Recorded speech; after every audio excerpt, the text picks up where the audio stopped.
राजा भैया का जिक्र होने जा रहा है। पंचायत चुनाव और विधानसभा चुनाव अकेले लड़ने का उन्होंने ऐलान किया है। आपको क्या लगता है इससे किस पार्टी को नुकसान और किस पार्टी को नफा होगा? उनकी जो सियासी जमीन है वो धीरे धीरे परिपक्व होने की दिशा में जा रही है। राजा भैया लगातार विस्तार की बात कर रहे हैं, क्या ये भाजपा के साथ होगा विस्तार?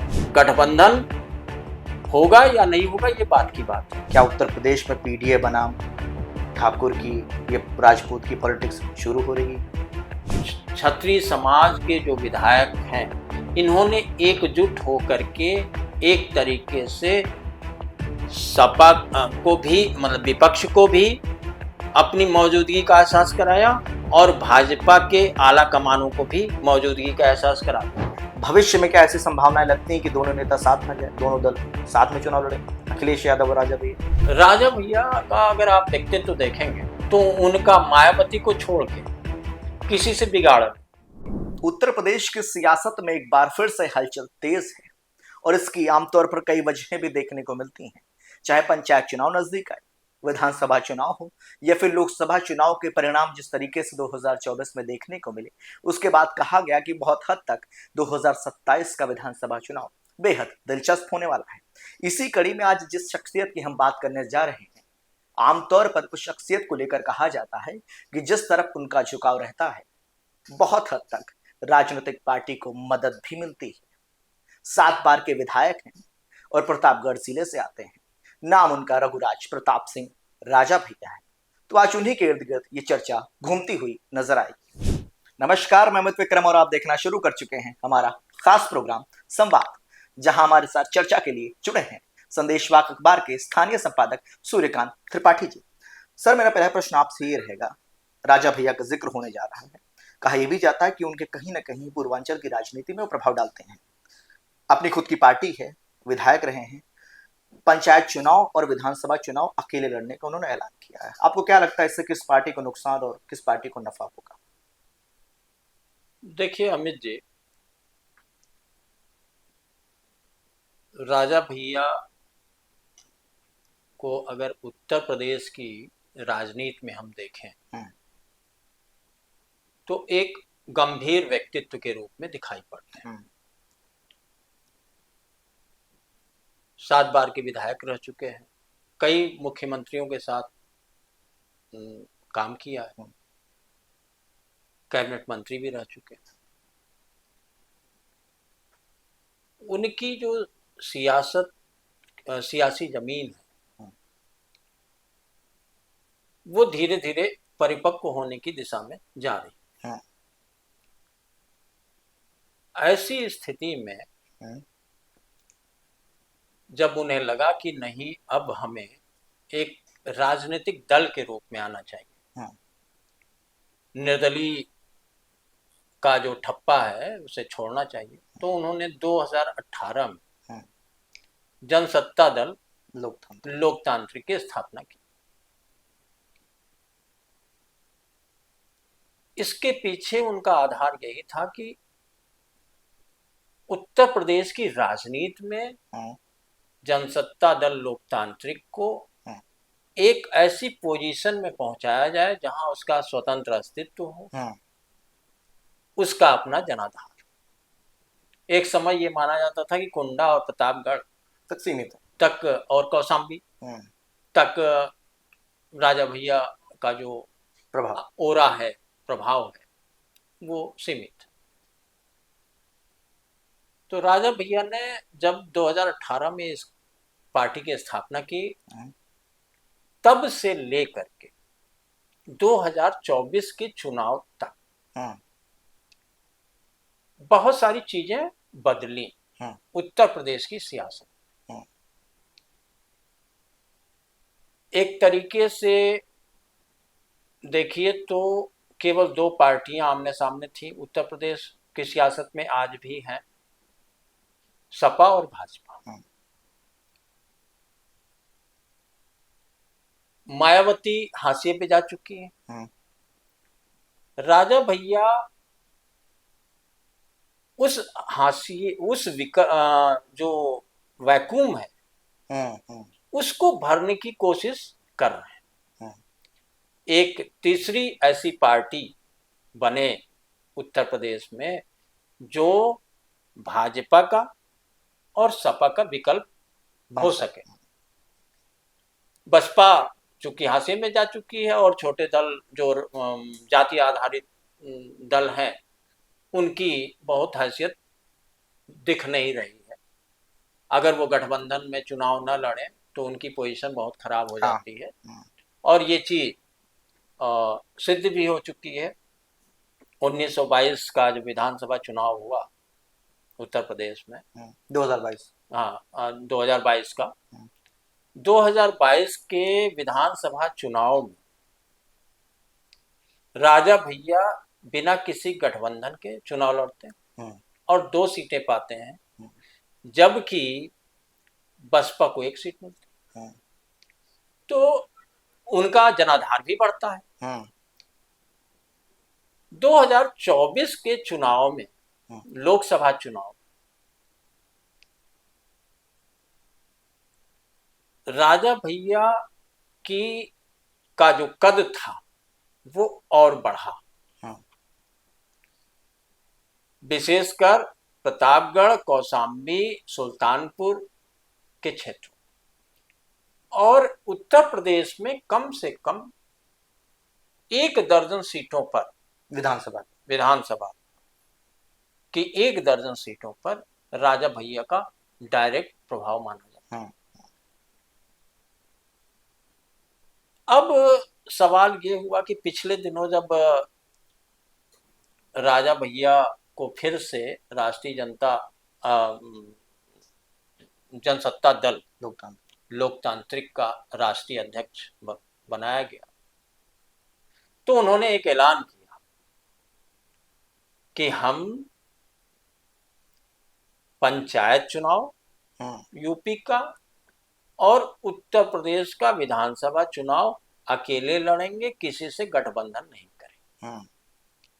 और ये बात उन्होंने अपने कार्यकर्ताओं से भी कही, अपने पदाधिकारियों से भी कही और सार्वजनिक रूप से भी इसका ऐलान कर दिया। राजा भैया ने उन राजनीतिक दलों के सामने भी ये स्पष्ट कर दिया कि अब वो एकला चलो की नीति पर चलेंगे। और इसकी सबसे बड़ी वजह ये है कि वो चाहते हैं कि उनकी पार्टी अपनी स्वतंत्र पहचान बनाए, उनकी पार्टी अपना स्वतंत्र जनाधार बनाए। अब सवाल ये उठता है कि पंचायत चुनाव में अगर राजा भैया या विधानसभा चुनाव में राजा भैया बिना गठबंधन के उतरते हैं या उनकी पार्टी उतरती है, तो इसका नफा नुकसान किसे होगा? सीधी सी बात है, 2024 में अगर आप देखिए लोकसभा चुनाव में,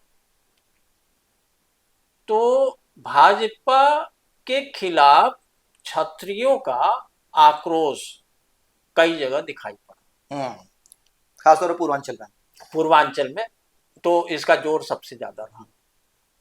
लेकिन ऐसा नहीं है, उत्तर प्रदेश के कई इलाकों में ये चीजें दिखी, विरोध प्रदर्शन भी हुए उस समय। राजा भैया के साथ केवल क्षत्रिय समुदाय ही नहीं जुड़ा है, उनके साथ अति पिछड़े भी जुड़े हुए हैं, दलित भी हैं, उनके साथ सवर्ण भी जुड़े हुए हैं और उनके साथ दलित भी जुड़े। ये बात अलग है कि वो जनसंख्या के हिसाब से थोड़े हैं, लेकिन कोई भी व्यक्ति, कोई भी जाति, समुदाय या धर्म का व्यक्ति राजा भैया को या इनकी पार्टी को अछूत नहीं मानता है। वो हर जो समुदाय है उसके बीच में लोकप्रिय है। यही चीज अब सपा क्या कर रही है? सपा ने पीडीए का अपना फार्मूला चला रखा है, दलित, मुस्लिम और पिछड़े, इनको मिलाकर के वो अपना राजनीतिक बिसात में अपनी गोटियां बिछा रहे। ऐसी स्थिति में जब राजा भैया अपनी पार्टी के प्रत्याशियों को उतारेंगे मैदान में, राजनीति के मैदान में, तो निश्चित है कि सपा को नुकसान पहुंचेगा। लेकिन केवल सपा को ही नुकसान पहुंचेगा ऐसी बात नहीं है, क्योंकि भाजपा भी दलित और अति पिछड़ों पर फोकस कर रही है। गैर यादवों को छोड़ करके वो अति पिछड़ों पर फोकस कर रही है, तो दलितों पे भी फोकस कर रही है। ऐसी स्थिति में, और सवर्ण तो उनके साथ ही है, भाजपा के साथ, और माना जा रहा है कि चूंकि योगी आदित्यनाथ ठाकुर बिरादरी से आते हैं तो ठाकुरों का समर्थन भी भाजपा को मिल रहा, बहुसंख्यक मिल रहा। तो राजा भैया की जब पार्टी चुनाव में उतरेगी अकेले दम पर, तो भाजपा के इस वोट बैंक को भी नुकसान पहुंचेगा 100%। तो अगर आप देखिए कुल मिला करके, तो स्थितियां यही बन रही हैं कि अगर राजा भैया या जनसत्ता दल लोकतांत्रिक अकेले दम पर बिना किसी गठबंधन के सभी सीटों पर प्रत्याशी उतारेगी, तो उसका नुकसान सपा को जितना होगा उतना ही भाजपा को भी होगा, इसमें कोई दो राय नहीं। राजा भैया लगातार विस्तार की बात कर रहे हैं, क्या ये भाजपा के साथ होगा विस्तार, या फिर प्रदेश में कोई नया समीकरण देखने को मिल सकता है? देखिए अमित जी, रघुराज प्रताप सिंह उर्फ राजा भैया की विचारधारा को समझना जरूरी है, तभी हम ये समझ पाएंगे कि विस्तार ये किस दिशा में करेंगे। इसके लिए थोड़ा पीछे अगर हम जाएं, तो कुंभ के दौरान राजा भैया ने एक बयान दिया था कि हिंदुत्व की विचारधारा से हम कोई समझौता नहीं करें। और उन्होंने तो यहां तक कहा था कुंभ मेले में कि मथुरा और ज्ञानवापी को कानूनी आधार पर लेना मेरा हक है, हिंदुओं का हक है। और कितना अच्छा होता अगर प्रयागराज का जल हम ज्ञानवापी में के जल से हम ज्ञानवापी में अभिषेक करा सकते। अब आप एक चीज, अब हिंदुत्व की विचारधारा स्पष्ट है राजा भैया की। दूसरी चीज इसमें यह भी है कि वो साफ कह चुके हैं कि समाजवादी विचारधारा से हमारा कोई लेना दाना नहीं। निजी संबंध अलग चीज है, लेकिन हम समाजवादी विचारधारा के नहीं है, इससे हमारा कोई लेना देना नहीं है, और हम अपनी विचारधारा पर चुनाव लड़ेंगे। गठबंधन होगा या नहीं होगा ये बात की बात है, लेकिन उन्होंने ये स्पष्ट कर दिया। दूसरी बात देखिए, जब भी राष्ट्रवाद की बात होती है, जब भी भ्रष्टाचार मुक्त भारत की बात होती है, राजा भैया उसके साथ खड़े होते। तो ये ठीक वैसी ही पिच है, ये ठीक वैसी सियासत की पिच है जिस पे भाजपा हमेशा खेलती रही। तो निश्चित रूप से राजा भैया अगर उतरते हैं अपनी पूरी पार्टी के साथ सियासत में, तो उनकी विचारधारा एकदम स्पष्ट है कि वो हिंदुत्व की विचारधारा को लेकर चलेंगे, वो राष्ट्रवाद की विचारधारा के साथ खड़े हैं, वो भ्रष्टाचार मुक्त भारत के लिए खड़े हैं, और वो एक चीज और भी कहते हैं जिसको समझने की जरूरत है वो ये भी कहते हैं कि हम सबका साथ सबका विकास चाहते हैं। ये भी कहीं न कहीं, भाजपा हालांकि सबका साथ सबका विकास शब्द का उन्होंने इस्तेमाल नहीं किया, लेकिन पिछले दिनों जब वो अपने कार्यकर्ताओं से ये बात कहते हैं कि हमें जनता के बीच में जाना चाहिए, और विधायक हो जाने के बाद भी हमें जनता के बीच रहना चाहिए, उनकी समस्याओं का निदान करना चाहिए, तो ये कहीं न कहीं ठीक वही विचारधारा है जो भाजपा नारे के रूप में कहती है, सबका साथ सबका विकास।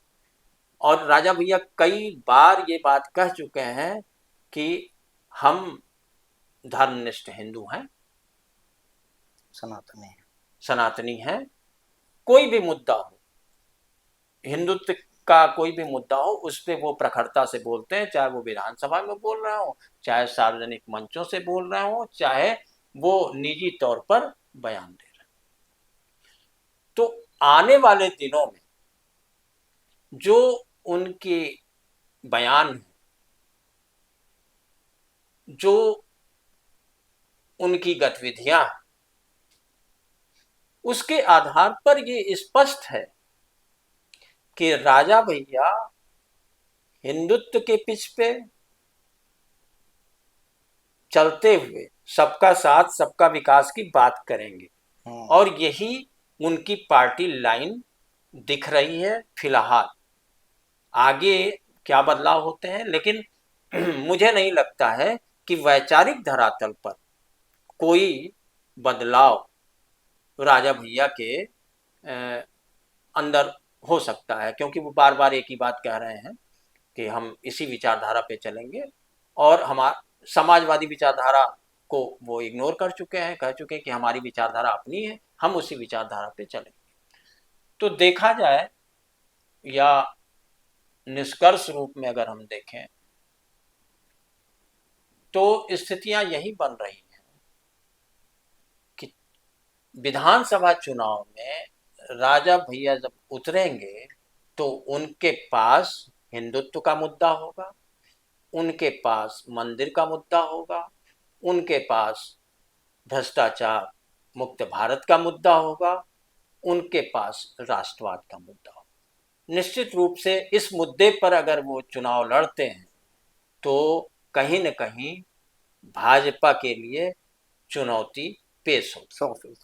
पिछले दिनों लखनऊ में देखने को मिला कि चाहे वो सत्ता पक्ष के विधायक रहे हो या विपक्ष के, राजपूत विधायक, उन्होंने बैठक करी, कुटुंब परिवार बताया। क्या लगता है आपको इसके सियासी मायने क्या हैं? क्या उत्तर प्रदेश में पीडीए बनाम ठाकुर की, ये राजपूत की पॉलिटिक्स शुरू हो रही है? देखिए अमित जी, ये थोड़ी बड़ी सियासत है। भले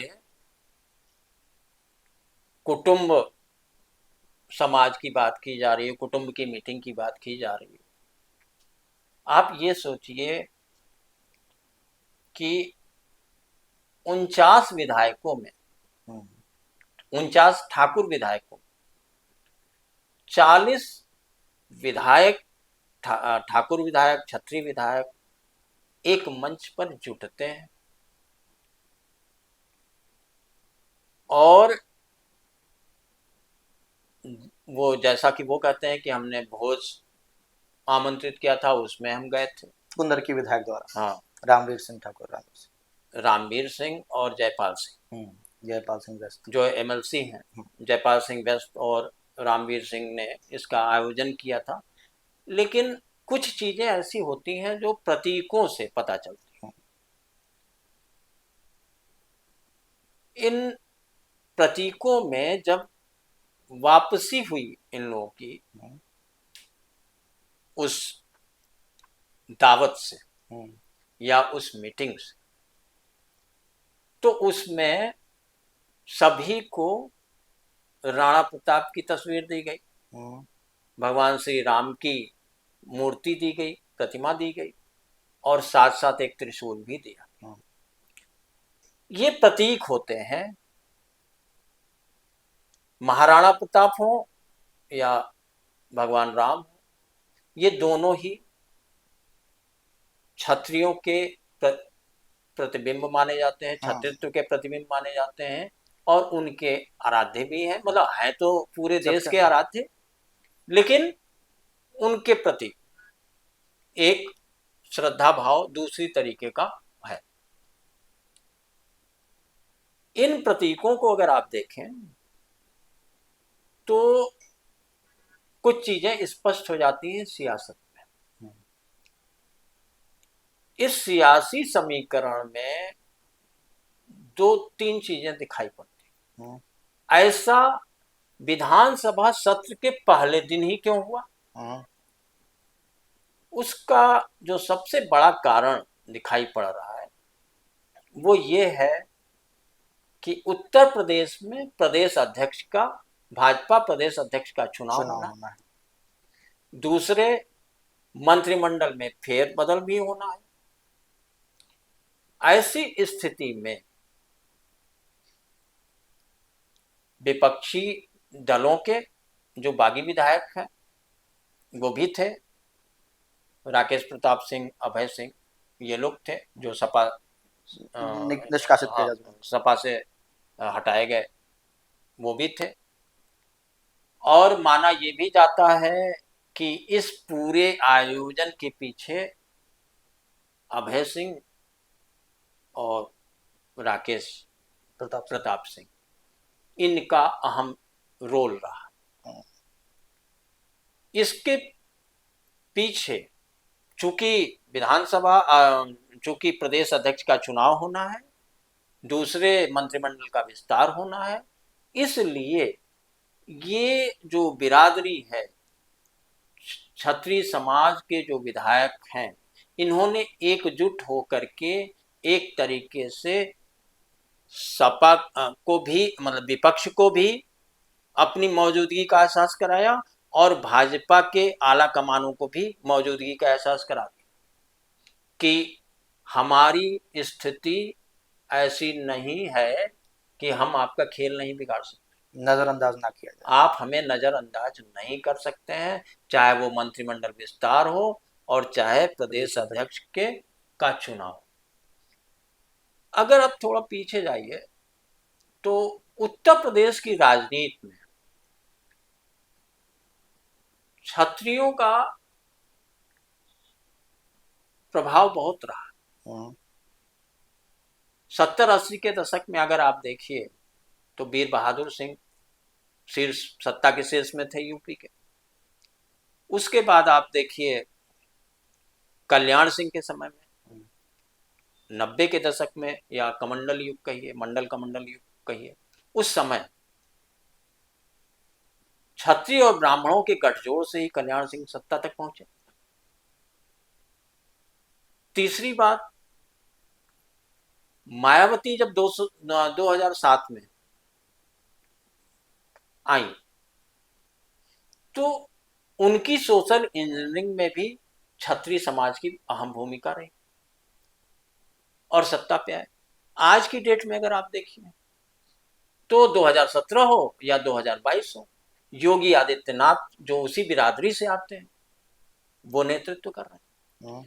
तो एक तरीके से पूरे उत्तर प्रदेश में अगर आप देखिए तो 95 सीटों पर क्षत्रियों का इतना प्रभाव है, ठाकुर बिरादरी का इतना प्रभाव है कि वो किसी भी पार्टी की हार और जीत तय कर सकते। और ये हालांकि 2% है, लेकिन ये पूरी तरह से यहां पर अपनी सियासी पकड़ मजबूत बनाए। तो एक तरीके से ये संदेश तो देना था ही, लेकिन इस संदेश ने, इस सियासी संदेश ने कि हमको इग्नोर नहीं किया जा सकता है, एक समस्या पैदा हुई।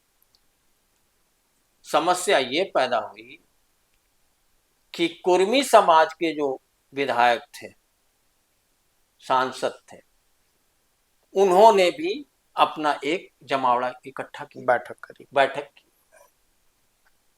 उनका उद्देश्य ये था कि उत्तर प्रदेश में भाजपा प्रदेश अध्यक्ष अगर बनाए तो स्वतंत्र देव सिंह को बनाए। 2022 में स्वतंत्र देव सिंह उप मुख्यमंत्री के बड़े दावेदार थे, हालांकि वो नहीं बन पाए। कुर्मी बिरादरी कम से कम उत्तर प्रदेश की विधानसभा 160 विधानसभा सीटों में अपनी पकड़ रखती है, जिसमें पूर्वांचल काफी हद तक कवर होता है। यादव और कुर्मी कुर्मियों का 160 सीटों, यादव के पैरेलल है। तो जब क्षत्रिय समाज का अधिवेशन, सम्मेलन या बैठक होती है, ठीक उसके कुछ दिन बाद ही कुर्मी समाज अपना अधिवेशन या बैठक करता। ऐसी स्थिति में इनका दबाव ये था कि कुर्मी समाज, चूंकि भाजपा ने बहुत मेहनत करके कुर्मी समाज को सपा से तोड़ कर लाई, और भाजपा दलित और पिछड़ों पर फोकस भी कर रही, तो कुर्मी समाज ने एक संदेश दे दिया दिल्ली तक और उत्तर प्रदेश की सियासत को भी कि हमें आप इग्नोर ना करिए, यानी हमको भी सत्ता में भागीदारी अधिक से अधिक चाहिए। अब ये दो परंपराएं शुरू हुई, तीसरी एक परंपरा और आ गई सामने, तीसरी एक और बैठक हुई, और वो हुई लोधों की, लोध समाज के, अवंतीबाई, रानी अवंतीबाई के जयंती पर लोध समुदाय के लोग जुटे। उनका उद्देश्य भी वही है कि हमें सत्ता में और संगठन भागीदारी दोनों में भागीदारी चाहिए, अहम पद चाहिए। तो एक तरीके से अगर आप इसको देखिए तो भाजपा जो सबका साथ सबका विकास के नारे के साथ आगे बढ़ रही, वो उसके सामने बड़ी समस्या खड़ी हुई। बड़ी समस्या ये है कि ठाकुर उसके साथ है, कुर्मी उसके साथ है, लोध उनके साथ। लोधों का विधानसभा की 70 सीटों पर दबाव है, प्रभाव है। 160 सीटों पर कुर्मी बिरादरी का है, 94 सीटों पर क्षत्रिय समाज का है। तो ये तीनों समाज को अगर बैलेंस करके भाजपा भविष्य में नहीं चलती है तो विधानसभा चुनाव में उसका सियासी समीकरण बिगड़ जाए। ये एक चुनौती है भाजपा के लिए, क्योंकि उसी के बीच से इस तरीके का शक्ति प्रदर्शन किया जा रहा है। और ये चुनौती इसलिए भी है क्योंकि सत्ता दल के विधायक और सांसद ऐसा कर रहे हैं। ये एक तरीके से अनुशासनहीनता भी आई में भी मानी जाए, लेकिन अगर इस तरीके की पार्टी लाइन से ऊपर उठ करके इस तरीके की बैठकें हो रही हैं, दबाव की राजनीति हो रही है, तो भाजपा के लिए भी ये चुनौती है कि वो कैसे विधानसभा चुनाव में सबको अपने साथ लेकर के चले। और यही चीज राजपूत पॉलिटिक्स जो शुरू हुई उत्तर प्रदेश में बैठक के द्वारा, यही संदेश पहुंचाया जा रहा है आला कमान तक, भाजपा के शीर्ष नेतृत्व तक ये संदेश पहुंच गया है।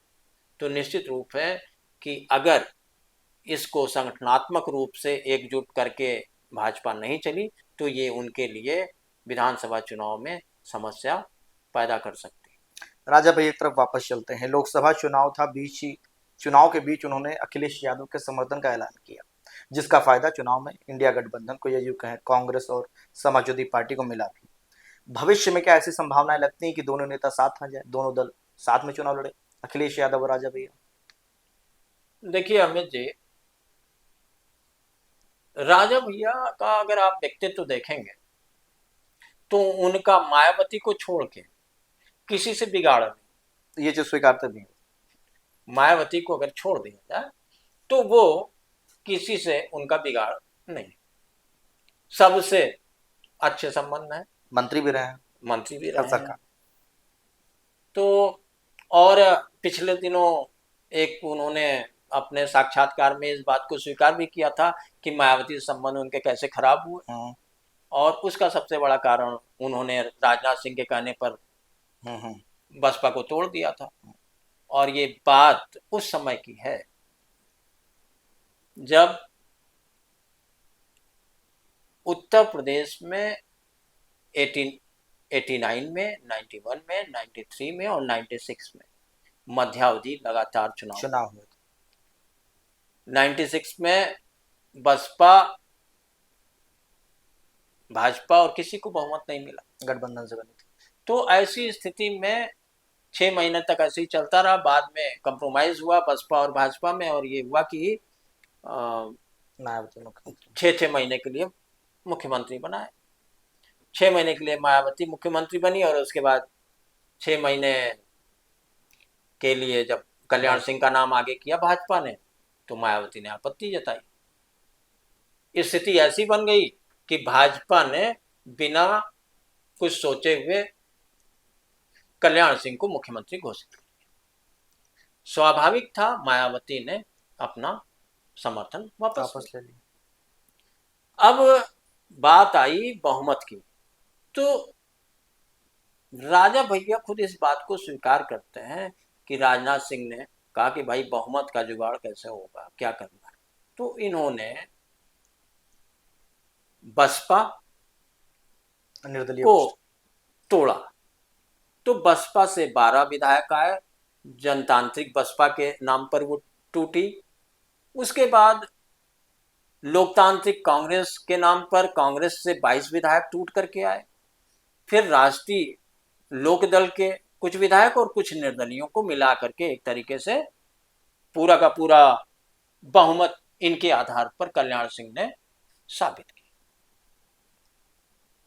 हालांकि उसमें यह तय हुआ था कि जो एक बार का विधायक है उसे राज्य मंत्री दिया जाएगा, और जो 2 बार के विधायक है उन्हें कैबिनेट मंत्री बनाया जाएगा। ये सब चीजें तय हुई थी बकौल राजा भैया।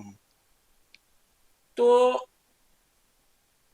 एक तो ये कि राजा भैया के भाजपा से कितने गहरे संबंध। गठबंधन की बात करने के पहले हमें इन चीजों पर भी फोकस करने की जरूरत। दूसरी बात, सपा से और मुलायम सिंह से राजा भैया एक बहुत अच्छे संबंध है। गड़बड़ी तब आई जब 2019 में मायावती के साथ इन्होंने गठबंधन किया, जिसके सख्त खिलाफ थे वो, जिसके मायावती से इनकी पुरानी अदावत है, जग जाहिर है ये बात।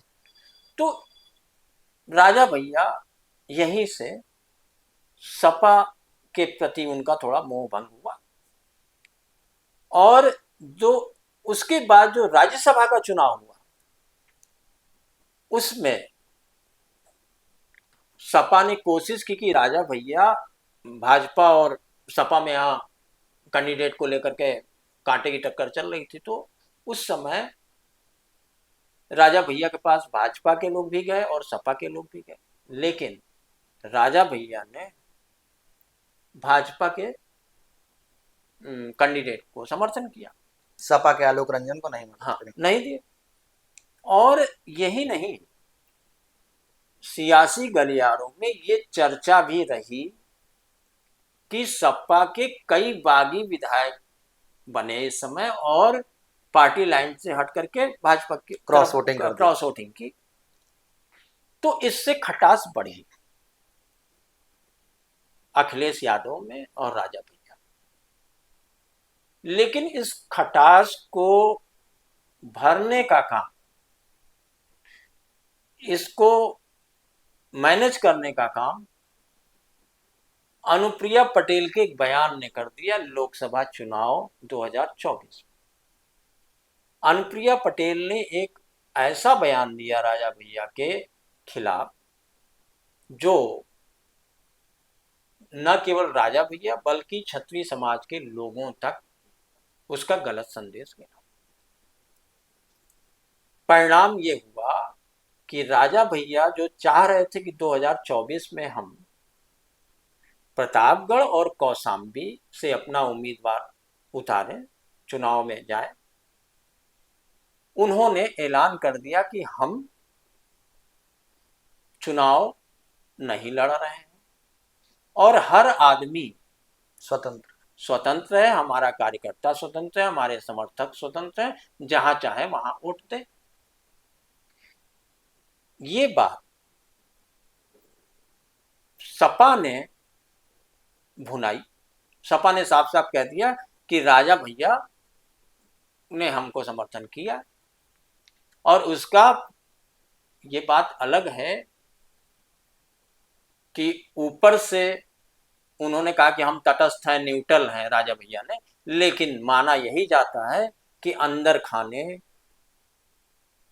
राजा भैया ने सपा की मदद की लोकसभा चुनाव में, और उस चुनाव में मदद करने का परिणाम ये हुआ कि प्रतापगढ़ और कौशाम्बी दोनों सीटें जीती, राजपहाड़।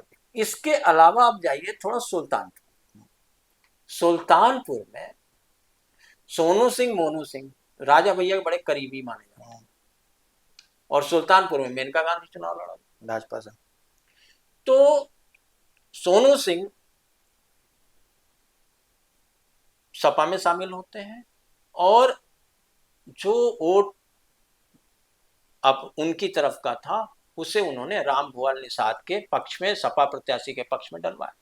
परिणाम आप देख ही रहे कि चुनाव मेनका गांधी हार गई, राम भुआल निषाद जीत गए। मिर्जापुर में जहां से अनुप्रिया पटेल लड़ रही थी, उनका चुनाव फंसते फंसते रह गया। और ये सारी चीजें स्पष्ट करते हैं कि राजा भैया का प्रभाव क्षेत्र कितना है क्षत्रियों में या अन्य जाति। सुल्तानपुर, अमेठी, बाराबंकी, ये सब सीटें हारी, सारी सीटें हारती। तो राजा भैया अब जब ये चीजें चली तो ये हुआ कि भाई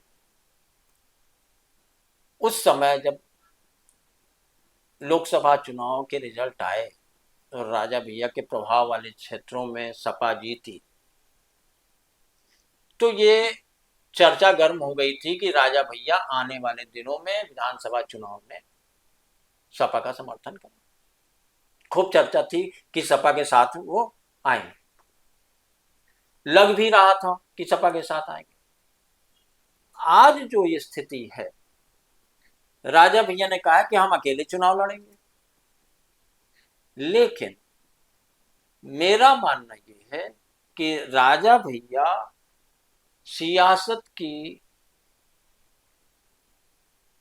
का अध्ययन कर रहे हैं, यूपी के सियासत का, कि हाँ पंचायत चुनाव के साथ वो देख रहे हैं, पंचायत चुनाव के रिजल्ट को देखेंगे और उसके बाद विधानसभा चुनाव के पहले हवा को देखेंगे, किस तरीके की हवा बह रही है। अगर उन्हें लगता है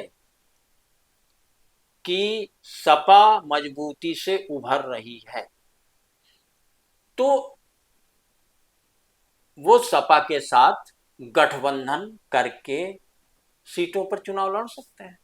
इसकी संभावना से इनकार नहीं किया जा सकता, और इससे भी इनकार नहीं किया जा सकता कि वो भाजपा के साथ भी खड़े हो सकते हैं। लेकिन अभी चूंकि सियासत में कभी भी ये नहीं कहा जा सकता कि कोई किसी का स्थायी शत्रु है और शत्रु है, तो गठबंधन, चूंकि सपा के साथ भी उनके संबंध बहुत अच्छे हैं, भाजपा के साथ भी उनके संबंध बहुत अच्छे हैं, और अगर आज की डेट में देखिए तो वो भाजपा के साथ खड़े दिखाई पड़ते हैं, और जो विचारधारा है उसके आधार पर भी वो भाजपा के ज्यादा करीब है। फिर भी वो अपने सियासी जनाधार को बढ़ाने के लिए उस समय की परिस्थितियों के आधार पर अखिलेश के साथ जा भी सकते हैं। इसमें अभी बहुत स्पष्टता से नहीं, कोई निष्कर्ष नहीं निकाला जा सकता, लेकिन संभावनाएं हमेशा बरकरार रहती हैं। यानी कुल जमा उत्तर प्रदेश की सियासत में जनसत्ता दल लोकतांत्रिक अपने विस्तार के लिए किसी भी पार्टी के साथ गठजोड़ कर सकता है। हालांकि ये तत्कालीन परिस्थितियां क्या बनती हैं और राजा भैया किस तरीके से फैसले लेते हैं, इस पर सभी राजनीतिक जानकारों की नजरें टिकी रहेंगी।